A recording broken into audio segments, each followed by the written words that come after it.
दोस्तों बैतुल मामूर फरिश्तों का काबा है और ये 7वें आसमान में अर्श के सामने काबा शरीफ के बिल्कुल ऊपर है।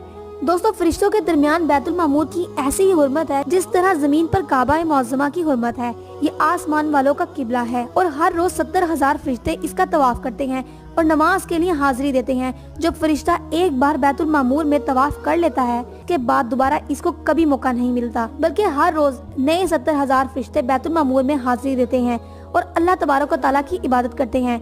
दोस्तों बुखारी और मुस्लिम शरीफ की हदीस है कि हुजूर सल्लल्लाहु अलैहि वसल्लम को भी बैतुल मामूर दिखाया गया। दोस्तों सबसे पहले अल्लाह तबारक व तआला ने फरिश्तों के लिए काबा बनाया जिसको बैतुल मामूर कहा जाता है। इसके बाद अल्लाह ताला ने फरिश्तों को हुक्म दिया कि जमीन पर भी इस बैतुल मामूर के मानिंद मेरा घर बनाओ, ताकि जिस तरह फरिश्ते बैतुल मामूर का तवाफ करते हैं इसी तरह जमीन पर मेरे बंदे इस घर का तवाफ करें और मेरी इबादत करें। चनाचा फरिश्तों ने अल्लाह तबारक व तआला के हुक्म की तामील